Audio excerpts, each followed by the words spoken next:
13 3-point shots for 30 of their 37 points. And you wonder, can they keep that kind of pace up? We've seen stranger things happen during March Madness. Yeah, one of the strange things is that Iowa is just 3 of 12 in 2-point shooting, but they're doing great things behind the three-point arc, and they lead it at halftime. Meanwhile, in the Orlando Arena, Maryland with a 55-44 lead on the Crusaders of Valparaiso. Maryland is shooting the lights out in the first half and have stepped it up a notch. Let's join Gus Johnson and Dan Bonner.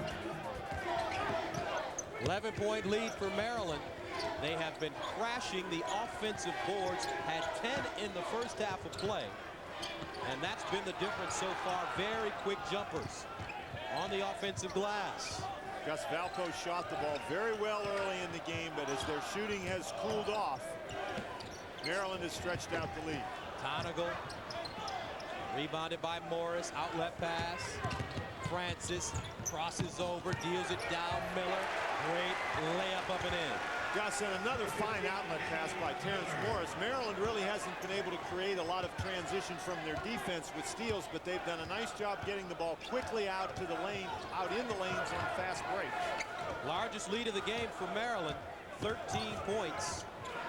57-44, Tonigal. And usually when Valpo needs a basket, they go right inside to Viskovic. And this is a critical point in the game for Valpo, Gus. They really do need to score. Jenkins misses. Francis the other way.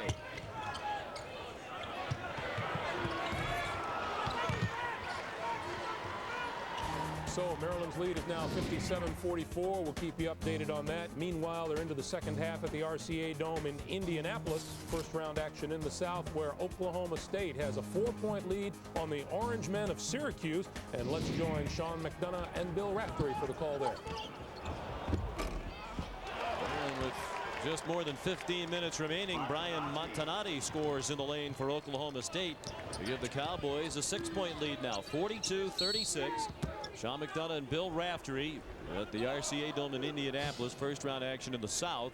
Oklahoma State has not trailed in this game, but a problem now for the Cowboys is Alex Weber, their best defender inside, on Etan Thomas, has just picked up his third foul. And a good understanding by Syracuse. They've been effective when touches have occurred for Etan Thomas, whether he has finished or they've had people dive to the rim. It's been their success story on the offensive end. Frederick John Zayin is back in, number 12. They go to work on him with Thomas, who hits the jump hook. Establishing an inside game. We always talk about Bernie Fine, the assistant coach for Jim Boeheim, working diligently with the big guys to improve their skills. Ronnie Cycli always comes to mind as the guy that came as far as you could. London Alexander missed a runner. Syracuse has not led in the game. A chance to get close here, and every time they have a chance to get close, something like that happens. It's Blackwell again trying to feed to Moan Brown, and they're just not on the same page at all. You know what happened there? Griffith took too long to get it to Blackwell. He was free. They could have accomplished something there, and then Blackwell forced the issue. Maryland still leading over Valpo, and Iowa trying to extend Tom Davis's run with the Hawkeyes. Leads UAB by 5 at the half. Here it's Oklahoma State by 4, and a reach-in foul as Peterson started to the bucket. And Alan Griffin got called for his third. This is the bracket here in Indianapolis. The second game today is Auburn, the number 1 seed, against Winthrop, the Big South Conference champions in the NCAA tournament for the first time. And tonight Ohio State takes on Murray State, and UCLA against Detroit. Your call earlier on Brian Montanati, John Sunville, one of our guys, did the Big 12 tournament, and he's maybe a stars when he had one of those great 3 or 4 sequence, and asking Eddie yesterday, he could come up with a big play. He came in, made a nice drive, little kids knocked down. Atkins to Gottlieb on the court with Mason, or rather Peterson, Montanati, and Jean Zayin. There's Montanati making a play right on cue for Bill Raftery. Brian, you are my man. Thank you for punctuating that. And Hart a little bit woozy. He hit the deck after that jumper by Montanati. Well, the reaction defensively has not been good. You can see the lack of communication and staying on the floor skills that time exhibited by Syracuse. But Brian confident first with the bounce, that time with the stand-up jumper. Cowboys by 6. The officials calling it A little more tightly here in the second half than they did in the first. And John Zayn has his third foul. So 3 on Weber, who departed in favor of John Zayn, who now has his third. You're going right back to the big guy. He walked, I thought, before. Well, They're going to give it to him. That looked like a foul, A, before the shot, and B, that he traveled. And how about Eddie? Eddie's out by the timeline. He can't believe it. I think they could have called the foul but waved off the basket, and therefore you're waving off the travel because you're saying that the travel was a product of that bump. Well, it's like bowling. You can't go that far without getting something, a foul called. The great send it in at the end, but that should have been wiped out. But yes, you may have been right. The earlier foul.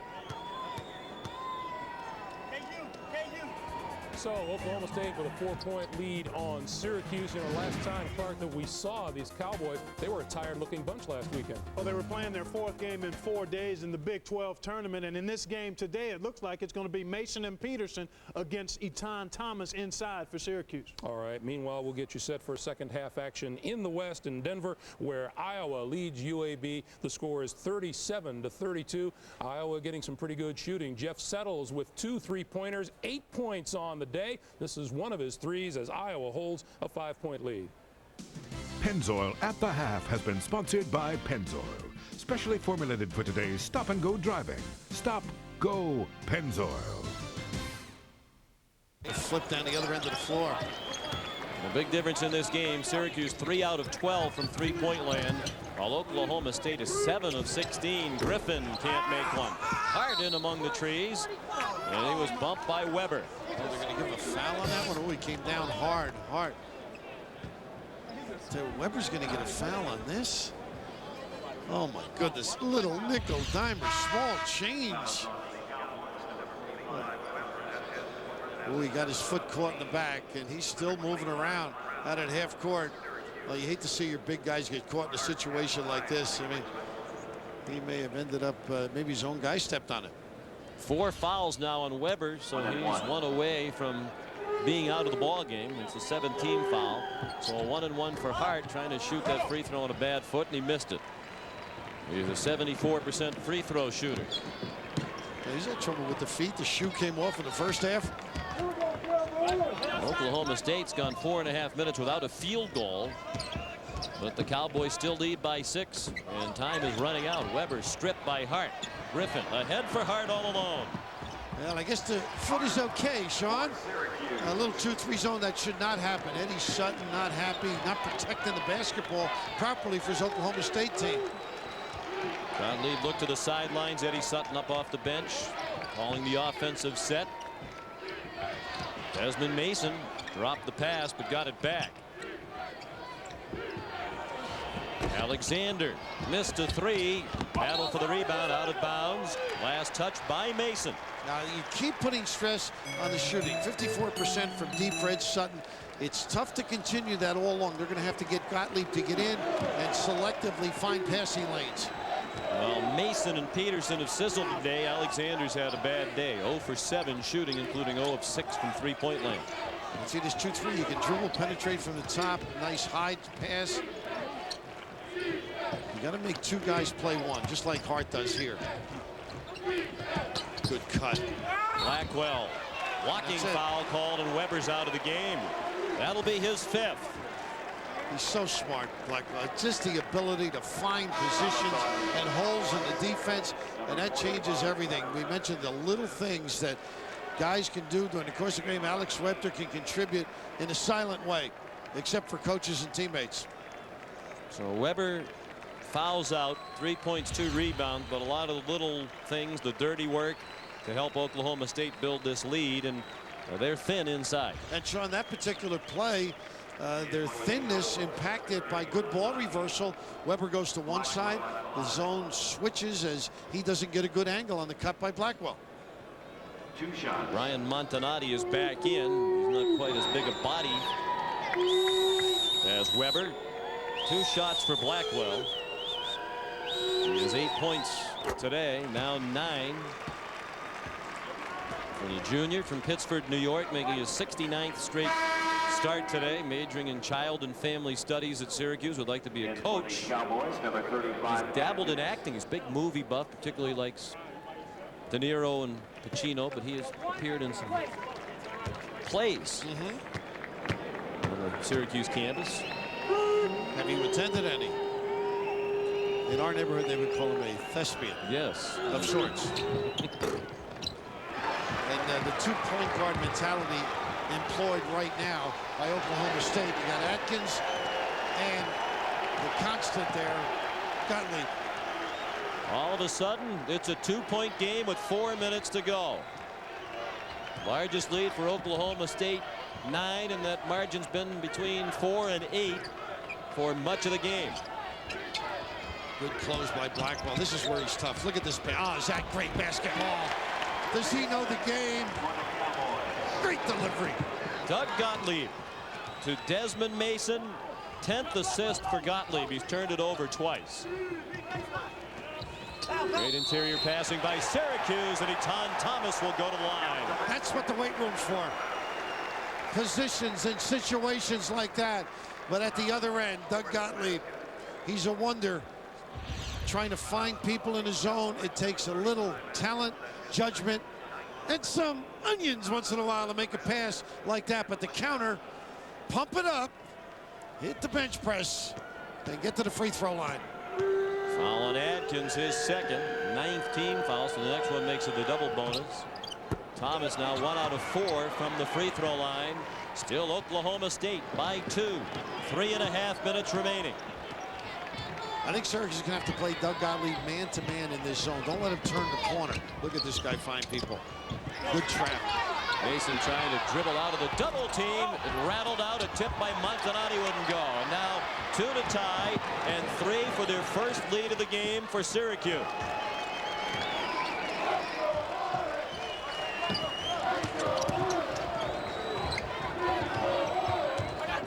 That black ball really does circle well. All right, Thomas, Brown for the tie. Syracuse even for the first time since it was 0-0. How about that passing trip? Touch, kick, find, get the spot, stick it by Brown. 57 all with 2:35 remaining.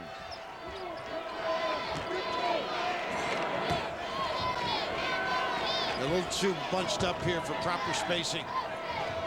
And a long 3 by Atkins. What a shot by Joe Atkins. Oh, deep and large. And his first points of the game for the junior from Oklahoma City. And how about Eddie Sutton sitting on that? Had the two guys playing together earlier, opted late. 2 minutes remaining. Blackwell makes it a 1-point game. Now it's NCAA basketball. Counter punching, sticking good shots, finding spots, guys stepping up large. And a timeout called by Oklahoma State. It'll be a full timeout. 1:46 remaining. And the two teams matching each other with clutch shots. Oklahoma State leads by 1.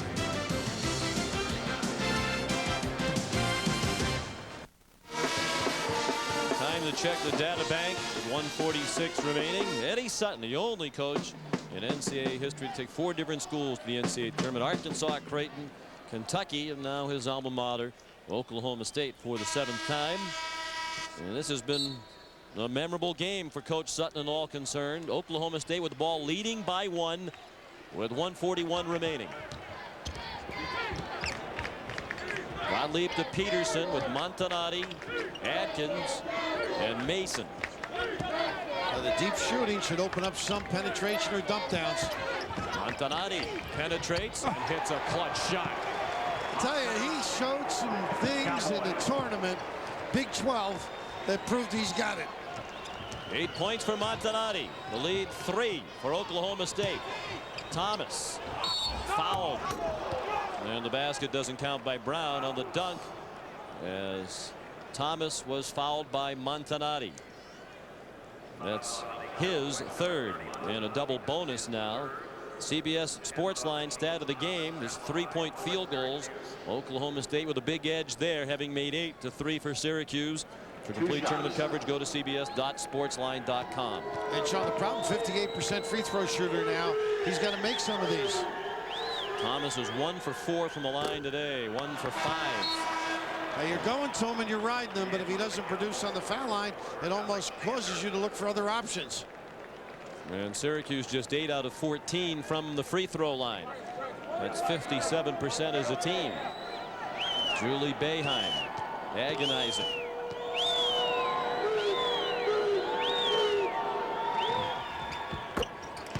One out of 2 for Thomas. It's a 2-point game with 1:11 remaining. And pressure in the full court from Syracuse. See if they get a little trap, Sean, in any rotation. Too many people, they got numbers at the other end.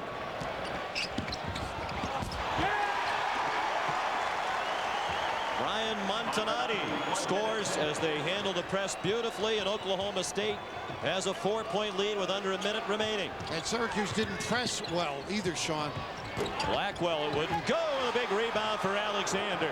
Oklahoma State with the ball at a 4-point lead, and a foul committed by Damone Brown. That's how fast it occurs. Make the free throw.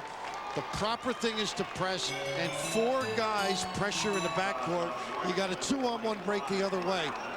Oh, is that disastrous?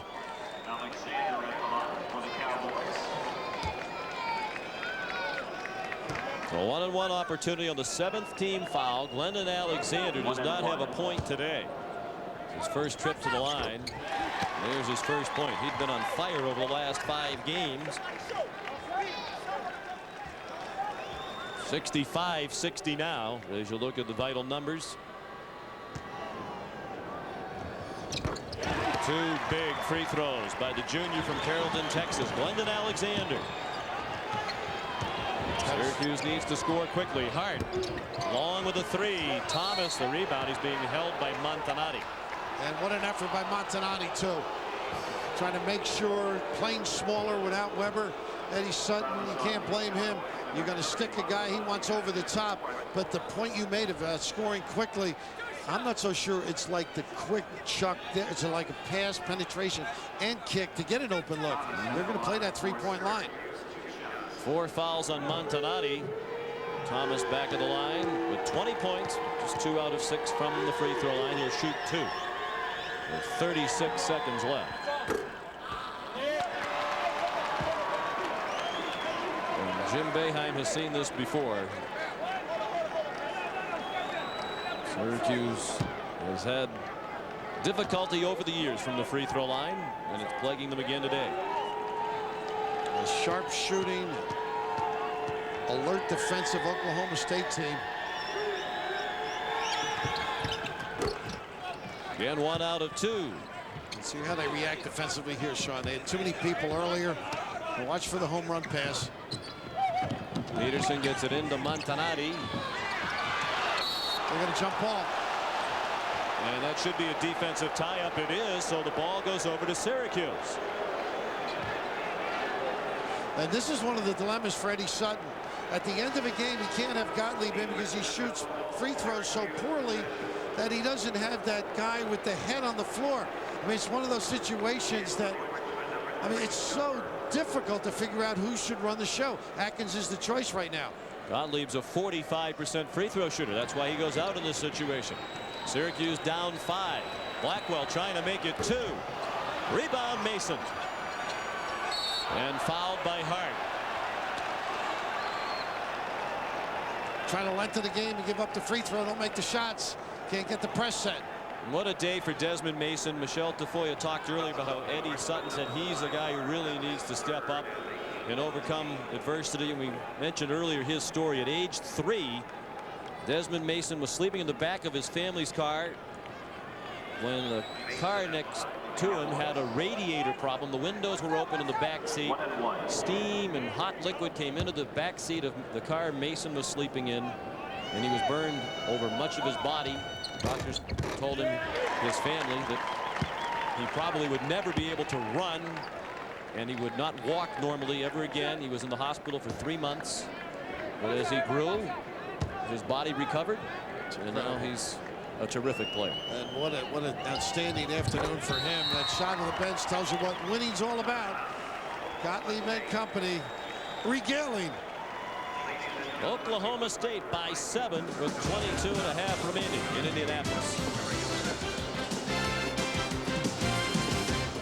For the sophomore from Frederick, Maryland. Number 14. First team All ACC. Viskovich checks out of the game for Valpo, and he was on the team last year as a starter that advanced to the Sweet 16. 4 new starters in the lineup, 9 new players for Valpo. He did a good job this season.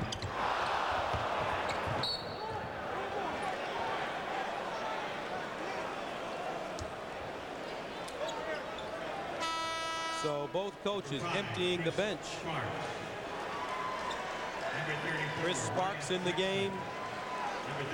Ryan Sexton in the game. Also Eric Graham. And this is big for these kids, an opportunity to touch the floor. Gus, no magic for Valpo this year, but the Crusaders 4 consecutive trips to the NCAA tournament. Inside, Graham misses. And none of these kids who are out there on the floor, Gus, want the game to end. They want to play until tomorrow.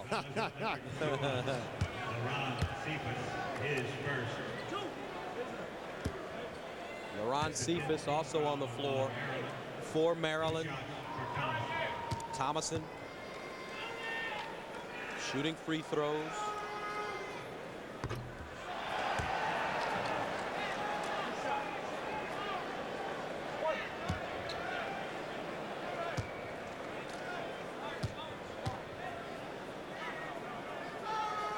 Second one is good. 3.7 remaining. Here's Hahn. Got it away. And that's the game. Maryland advances, beating Valpo 82-60. Now let's go to New York and Greg Gumbel. All right, thanks, Gus. So last year's Cinderellas become the first team eliminated from the tournament this year. Meanwhile, Oklahoma State with a 68-61 lead on Syracuse in Indianapolis. Let's go there and join Sean McDonough and Bill Raftery. Syracuse needs to score quickly, down by 7 in the final seconds. Blackwell well defended. Damone Brown, an errant 3. Rebound by Montanati. As he stepped up for this team, they're trying to give the foul. They don't get it. Eton gives it away. Now Montanati, some good things and then some better things when Weber went out. And a nice early 63rd birthday present given by his team to Eddie Sutton. Coach Sutton turns 63 tomorrow, and he's going to enjoy that birthday and the day in between games. His team's going to advance in the second round to meet the winner of the game coming up next here between Auburn and Winthrop. Did you get the feeling he was very relaxed? Yes. This year, I think, made it that way for the Sutton family. His wife looking on, Patsy, of course, Sean on the bench. I guess when you've been in the wars as much as it, you learn how to duck a little, dodge a little. Blackwell, a desperation heave that will not go. And Oklahoma State is now 7-0 in first-round games under Eddie Sutton. Oklahoma State eliminates Syracuse. The final score, the Cowboys 69 and the Orangemen 61.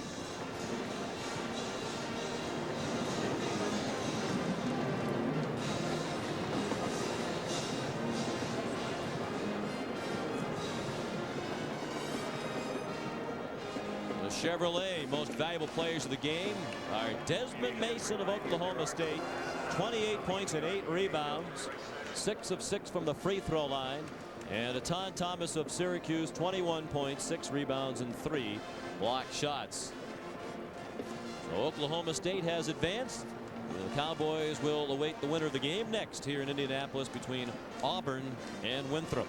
Once again, the final score, Oklahoma State 69, Syracuse 61. Will rejoin Greg Gumbel in our CBS studios after this. Oklahoma State outscored Syracuse 12-4 over the last 250 to win it. Let's take you now to Denver, Iowa, and UAB. Ian Eagle and Jim Spanarkel. 60-57 Iowa. Another free throw for Koch. And he gives the Hawkeyes a 4-point advantage. We're in the second half in a tight one.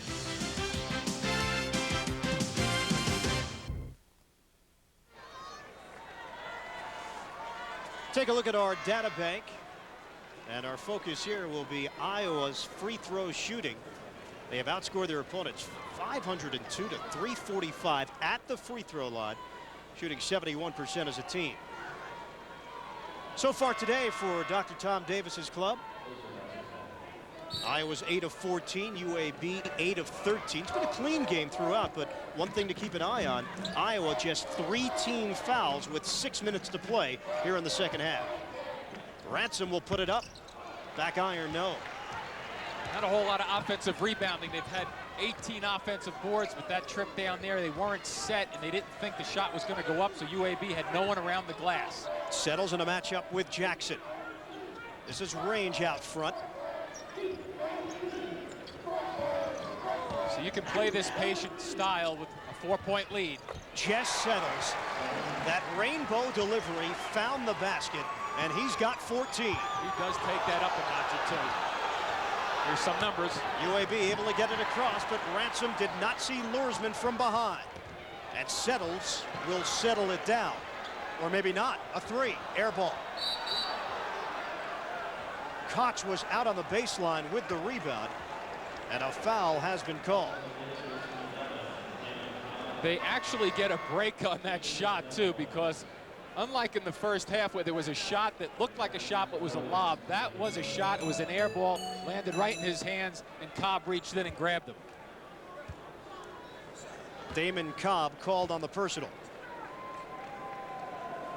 63-57, Iowa, 5:12 remaining. Second half. Iowa is in the double bonus.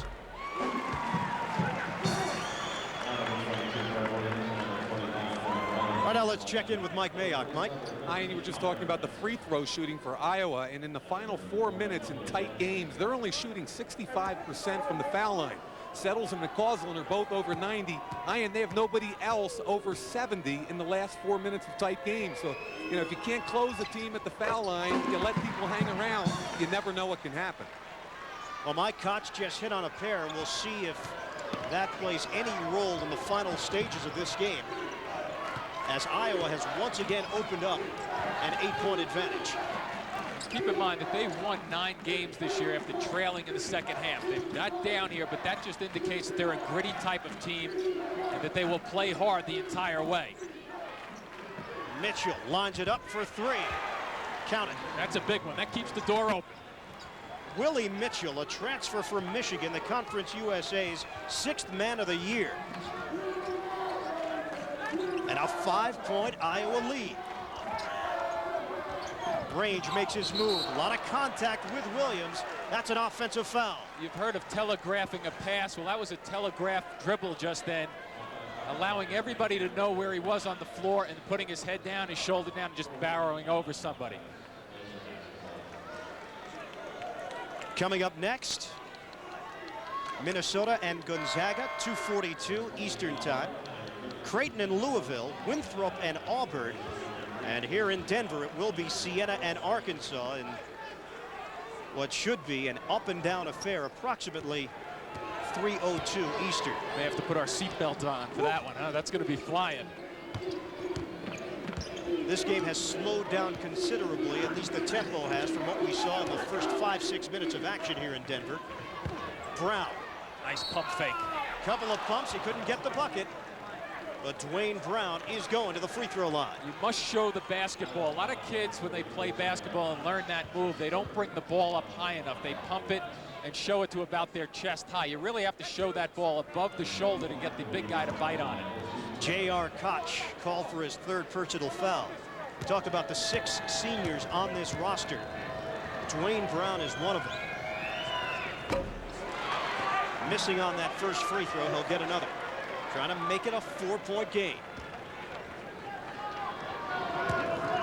This tempo definitely will favor Iowa down the stretch, but if UAB can keep getting the ball inside, their chances become better and better. 65-61 as we come up on the 4-minute mark of the second half.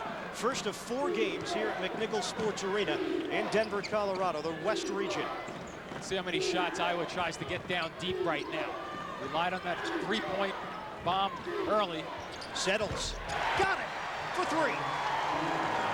UAB packing it in, forgetting about the long-range shots. And Torrey Ward turned it over. Oliver with numbers. 4-on-1 developing. Oliver. Blocking foul is called, and a chance for 3. He'll go to the free throw line. What a turnaround. Oliver really getting back in the transition defense to create havoc going after the basketball. A terrific steal. Now watch him come out. You'll see the defender go from the defender's left to right. Right now, Cobb slides in when he's in the air. Perfect call. How about the concentration to put that one through? Moments ago, it was a 4-point game. Oliver has just given Iowa a 10-point lead. 3:43 to play, second half. A timeout here in Denver. We'll return in a moment.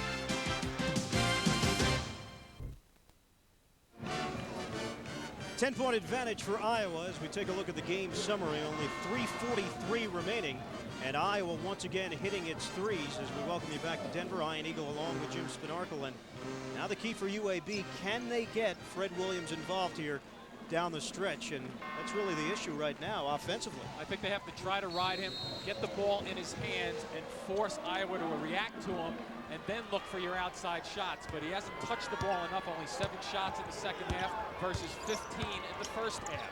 Iowa has matched its largest lead of 10. Only 3.5 to play.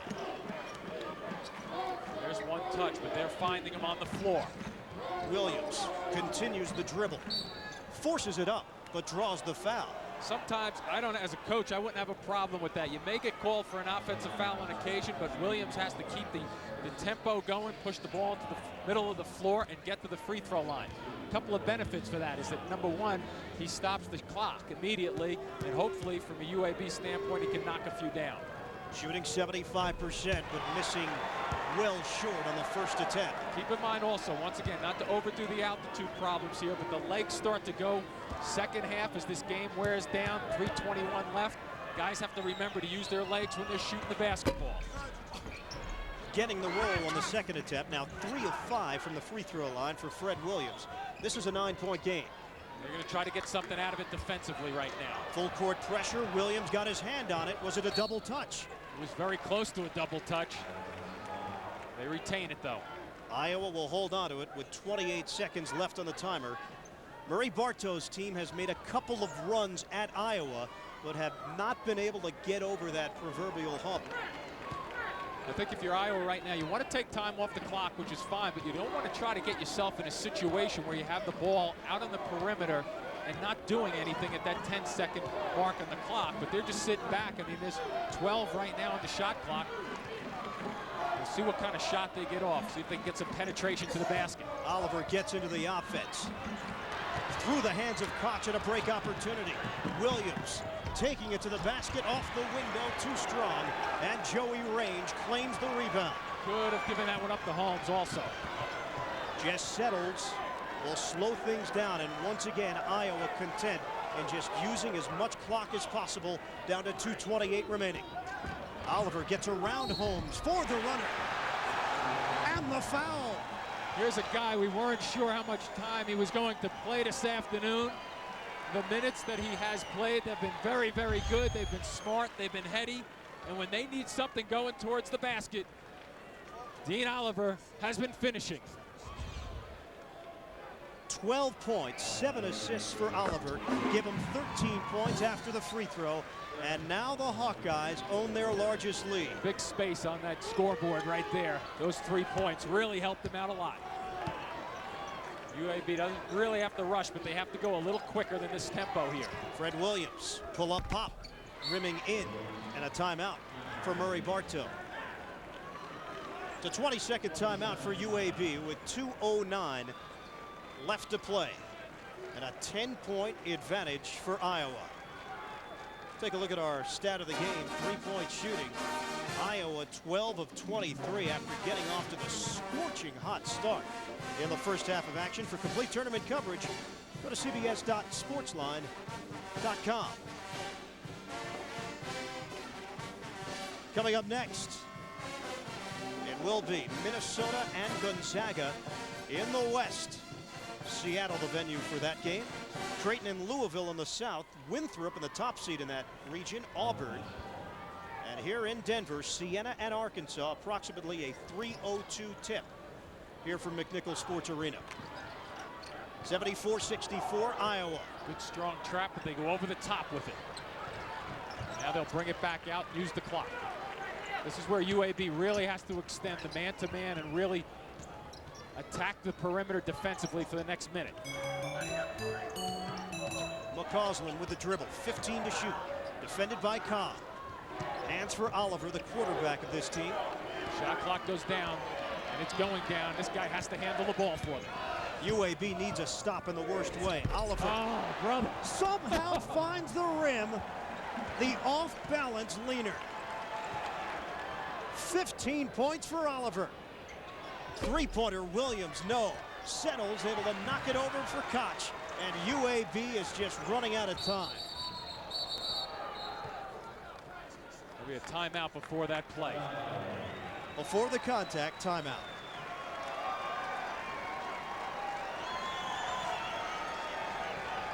.119 to play. Second half. Iowa 76, UAB 64.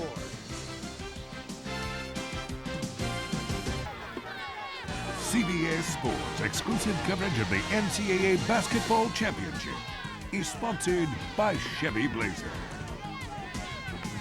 AT&T Personal Network, Applebee's Neighborhood Grill and Bar, and by Enterprise Rent-A-Car.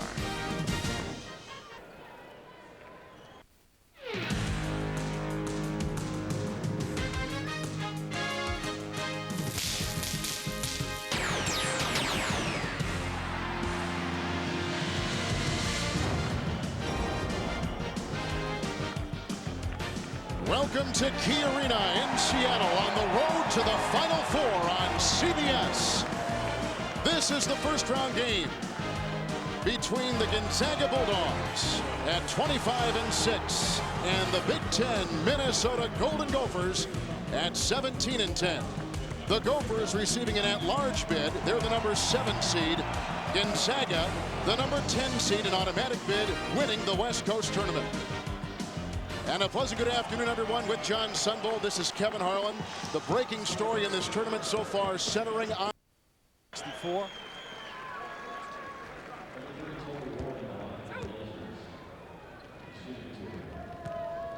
Torrey Ward at the free throw line.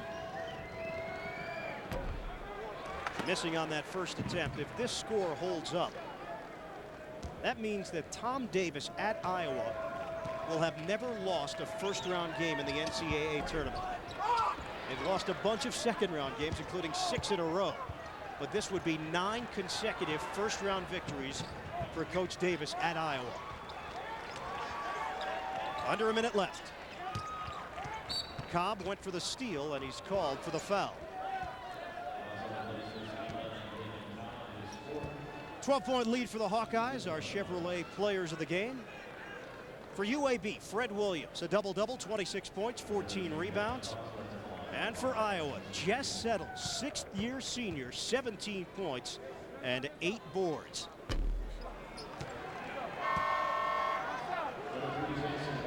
Final 43.3 seconds here in Denver. And UAB out of Conference USA. A lot of people question whether or not they deserve to bid into the NCAA tournament. It will be a short stay in the NCAAs for the Blazers. Well, the tempo was set by Iowa. They controlled most of this tempo, not only from the offensive but the defensive end. Foul called on Igor Nikolic, who stops the clock with 33.8 left.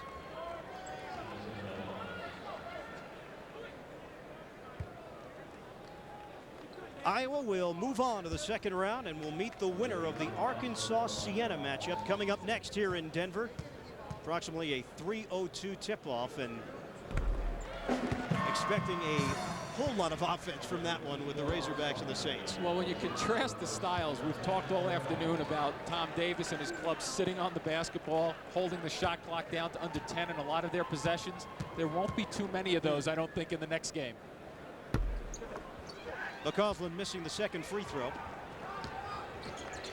Final second, shot clock has been turned off. Ward the jump shot. Rebounded by Settles, will push it ahead. A little fancy. Oh, watch out. Dean Oliver took a tumble straight on his back. And I tell you what, no reason to run that fast break, to be perfectly honest with you. Jess Settles, understandably, is going through what you would normally do during a game, but that was a risky fast break with Oliver leaving his feet.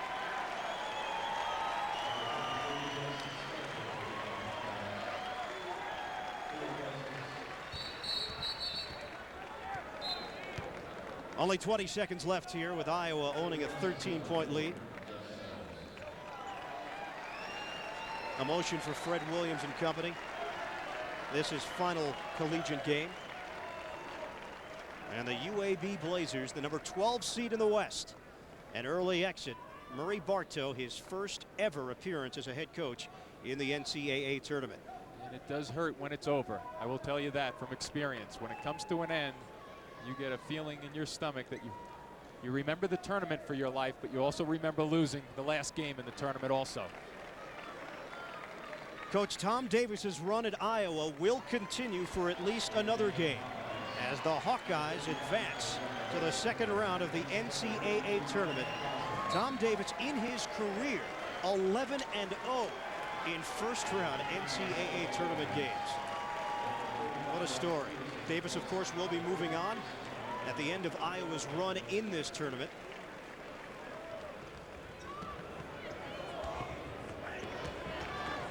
Final 15 seconds. Cobb, a three-pointer. Nikolic couldn't grab it. Davis able to get some of the walk-ons out onto the floor. As we wrap it up here in game one from Denver. In a classy manner, Tom Davis says, don't shoot the basketball again. Iowa wins it 77-64, the final here at McNichols Sports Arena. For Jim Spanarkel, Mike Mayock, this is Ian Eagle. Iowa moves on to the second round. Let's go back to Greg Gumbel in New York. All right, Ian, thank you very much. So 3 games down and 60 to go on the road to the Final Four as the Iowa Hawkeyes advance 77-64. Here's what's happening now. There is another game underway in Seattle at Key Arena. Gonzaga and the Minnesota Golden Gophers tipped off just moments ago. Those of you destined to see that game, the Bulldogs with an 8-2 lead, will take you out there shortly. Tip time in Orlando for the Creighton-Louisville game is at 2:47 Eastern Time. The winner there plays Maryland at 2:48 Eastern Time. Those of you destined to see Winthrop take on Auburn, we'll send you to Indianapolis. And then those of you who are headed for Denver to see Siena against Arkansas, that game will tip at 3:02. Or make it 3:15 now, and we will start you on the game in Gonzaga, Minnesota. We will get to all of that after this message and a word from your local station.